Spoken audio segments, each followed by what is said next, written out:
Hi everybody, here we are again, and something a little different. It's cider. Here to talk about it.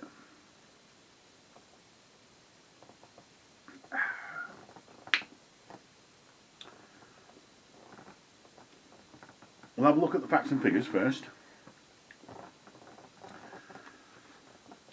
It's cider from apples.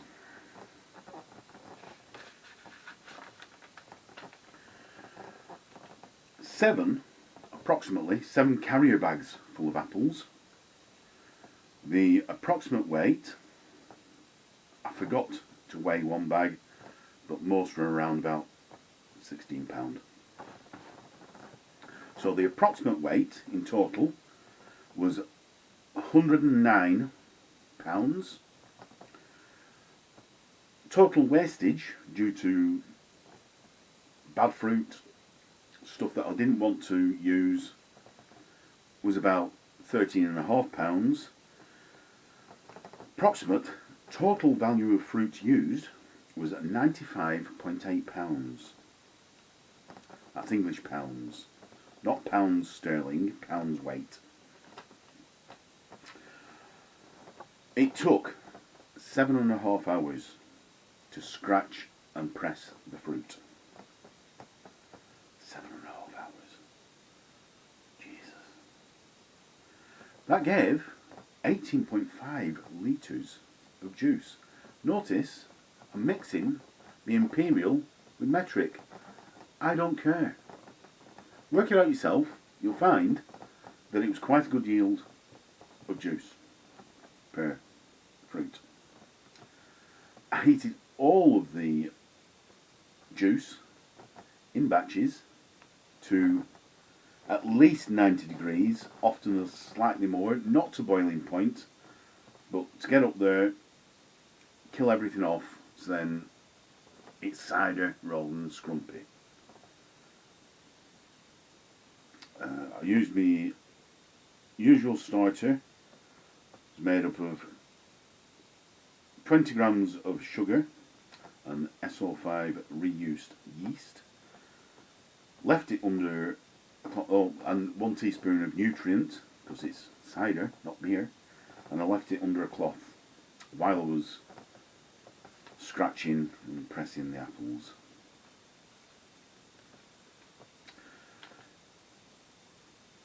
So the following day I added 8 teaspoons of pectolase, put the juice in, put the yeast in, put the starter in, and took the readings. Starting gravity was 1.050 at 20 degrees C.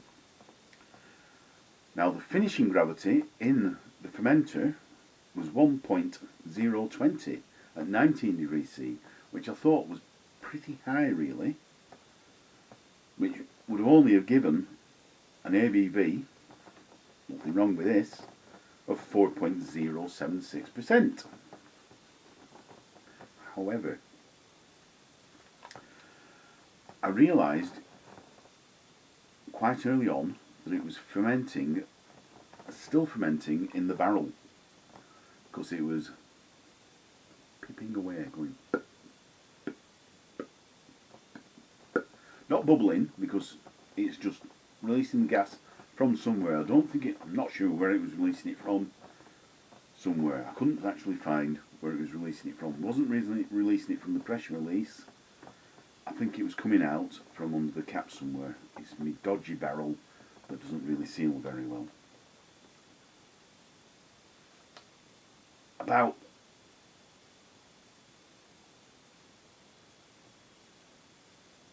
a month, nearly a month later, 4 weeks later, when I started drinking it, I took another reading, and I think this is more likely the proper final gravity, 1.008 at 20 degrees C, which gives a more realistic 5.7% ABV.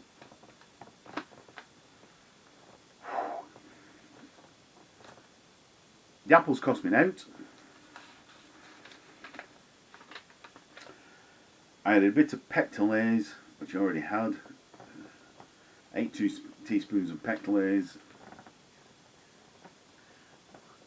Not very much. Call it £1. And yeast. Call it £2. So 18.5 litres has cost me £2 tops. Virtually free. Call the first pint £2. The rest is free.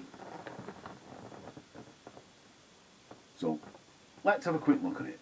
We'll have a look at it. So as you can see, absolutely polished clear. A very, very pale gold. Very pale gold. Flash with the torch, as usual.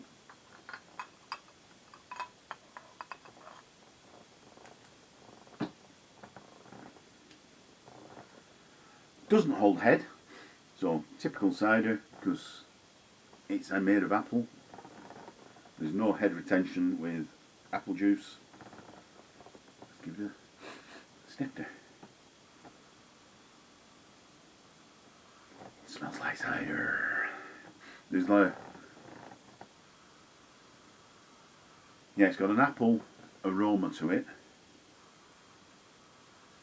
and a bit more. It's probably just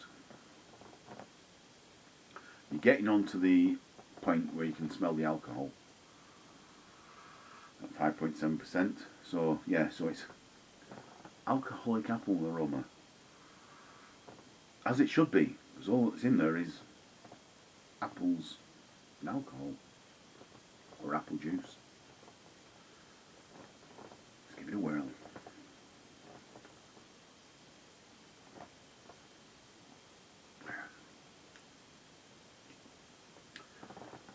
Dry. Straight up front, it's dry. Very dry. And it's got a light apple flavour. Nothing pronounced. Several people have had a whirl with it on the bonfire night celebrations. A couple had 2 or 3 pints. 2 or 3 pints is really all you need at 5.7%.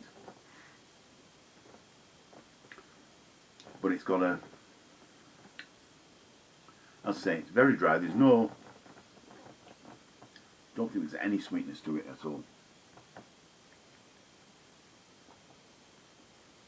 No, there's an apple flavour.